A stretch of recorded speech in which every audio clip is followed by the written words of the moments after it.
لا حول ولا قوة إلا بالله العلي العظيم أعوذ بالله من الشيطان الرجيم بسم الله الرحمن الرحيم رب اشرح لي صدري ويسر لي أمري واحلل عقدة من لساني يفقه قولي اللهم صل على محمد وآل محمد وعجل فرجهم. خواہران عزیز السلام علیکم. ایک لمبے وقفے کے بعد آج ایک مرتبہ پھر ہم اپنے درس کا آغاز کرتے ہیں، کیونکہ ماہ رمضان کی آپ لوگوں نے جو چھٹیاں گزاری ہیں اس میں ضرور انشاءاللہ آپ لوگوں نے درس پہ نظر ثانی بھی کی ہوگی، پڑھا بھی ہوگا. اور آج پھر ایک مرتبہ اپنے درس کا آغاز کر رہے ہیں، درس نمبر 10، جس کا موضوع ہے قرآن کریم. تو ہم سورہ الحمد سے آغاز کرتے ہیں. بسم اللہ الرحمن الرحیم. الحمد للہ رب العالمین الرحمن الرحیم مالک یوم الدین ایاک نعبد و ایاک نستعین اهدنا الصراط المستقیم صراط الذین انعمت علیہم غیر المغضوب علیہم ولا الضالین.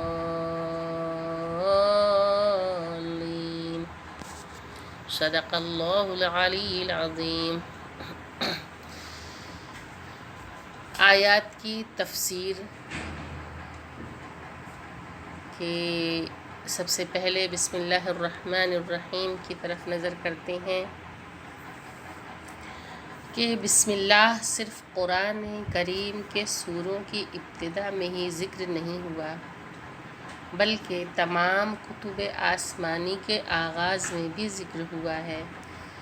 جیسا کہ حضرت نوح علیہ السلام نے کشتی میں سوار ہوتے ہوئے اپنے ساتھیوں سے ارشاد فرمایا تھا، وَقَالَ ارْكَبُوا فِيهَا بِسْمِ اللَّهِ مَجْرِيهَا وَمُرْسَاهَا إِنَّ رَبِّي لَغَفُورٌ رَحِيمٌ.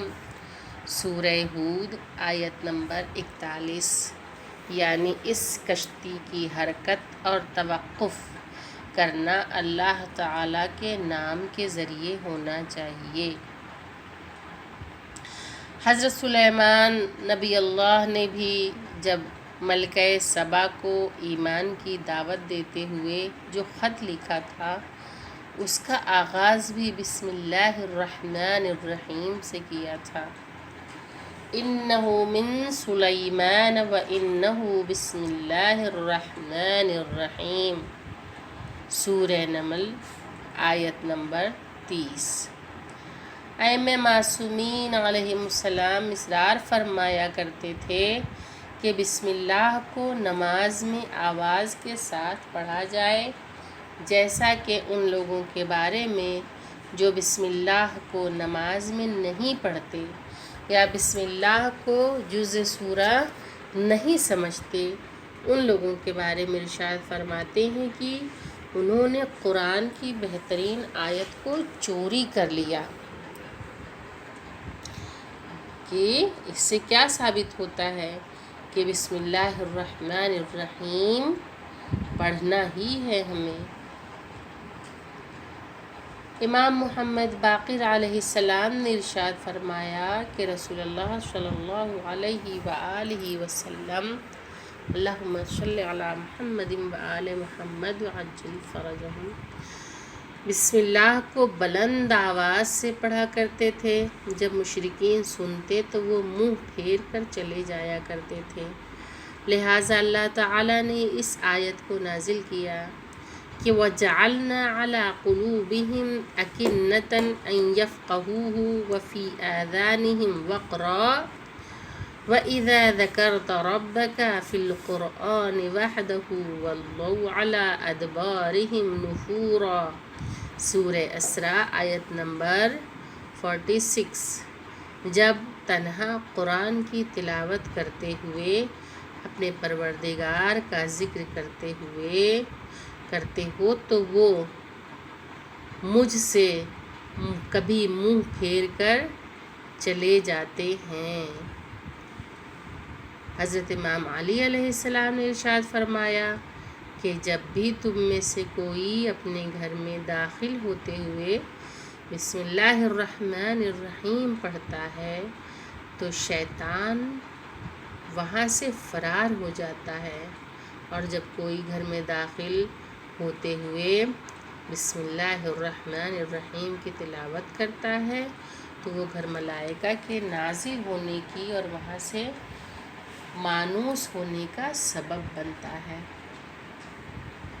اسی طرح امام جعفر صادق علیہ السلام نے ارشاد فرمایا کہ جب بھی انسان سواری پر سوار ہوتے ہوئے بسم اللہ الرحمن الرحیم کی تلاوت کرتا ہے تو ایک فرشتہ اس کے ہمراہ ہو جاتا ہے اور جو اس کی حفاظت کرتا ہے، اور اگر بسم اللہ الرحمن الرحیم نہیں پڑھتا تو ایک شیطان اس کے ہمراہ ہو جاتا ہے۔ اور امام علی علیہ السلام نے بھی ارشاد فرمایا کہ جو بھی وضو کی ابتدا میں بسم اللہ الرحمن الرحیم کی تلاوت کرتا ہے تو اس کا پورا بدن پاکیزہ ہو جاتا ہے، اور جو بسم اللہ نہیں پڑھتا تو اس کا پورا بدن پاک نہیں ہوتا، بلکہ صرف وہ مقامات پاک ہوتے ہیں جہاں پانی پہنچتا ہے۔ امام جعفر صادق علیہ السلام نے ارشاد فرمایا کہ میں اپنے کاموں میں اللہ تعالیٰ کے نام سے مدد طلب کرتا ہوں۔ اگر اللہ تعالیٰ ارشاد فرماتا ہے کہ مجھے اپنی عزت و جلال کی قسم میں امت محمدیہ صلی اللہ علیہ وآلہ وسلم میں سے جو کوئی بسم اللہ کی تلاوت کرتا ہے تو میں اس کے نام اعمال میں 700 سال کی عبادت کا ثواب لکھ دیتا ہوں۔ تو خواہران، اس سے کیا ثابت ہوتا ہے کہ جب بھی انسان اپنے کسی کام کا آغاز کرے تو نام خدا سے کرے، کیونکہ نام خدا جب شامل ہو جاتا ہے تو اس کام میں خیر و برکت ہوتی ہے، پروردگار عالم شیطان کے شر سے محفوظ رکھتا ہے، پروردگار عالم ملائکہ کے سائے میں رکھتا ہے، خداوند کریم خیر و برکت عطا کرتا ہے۔ تو اس سے یہ ثابت ہو گیا کہ ہم نے اقوال امام علیہ السلام کی طرف ہم نے نظر کی، ہمیں بسم اللہ کی اہمیت پتہ چلی، اور یہ بہت ہی جلیل القدر آیت ہے، لہٰذا انسان اسے کسی بھی طرح فراموش نہیں کر سکتا ہے۔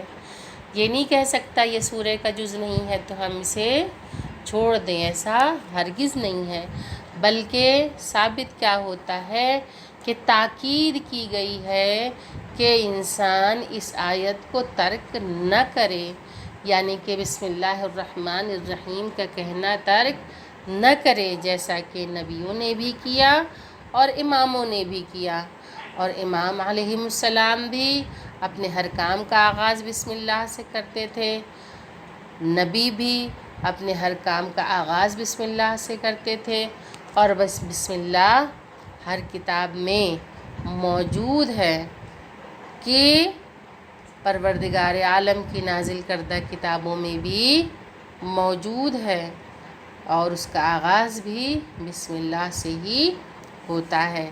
تو خواہران عزیز، آپ لوگوں کو اس کی اہمیت کا اندازہ ہو گیا ہوگا کہ نبیوں نے کیا فرمایا اور ائمہ معصومین علیہم السلام نے کس طرح سے اس کی تاکید کی ہے۔ لہٰذا اپنے ہر امور کا آغاز کریے تو نام خدا سے کریے کہ خداوند کریم اس میں خیر و برکت دے اور اسے نحوستوں سے دور رکھے، شیطان کے شر سے بچا کے رکھے، اور یہ اسی طرح جاری و ساری رہے۔ جس درس کا PDF آپ کو بھیجا گیا ہے اس کا بغور مطالعہ کریے، اس کی ریکارڈنگ کر کے آپ لوگ ہمیں ارسال فرمائیں، اور جیسا کہ آپ لوگ 10 سوالات بنا کر بھیجتی تھیں اسی طرح اس درس میں سے 10 سوالات بنا کے ہمیں ارسال فرمائیے۔ وآخر الدعوان ان الحمد للہ رب العالمین۔ اللہم صلی علی محمد وآل محمد وعجل فرجہم۔ السلام علیکم، خدا حافظ۔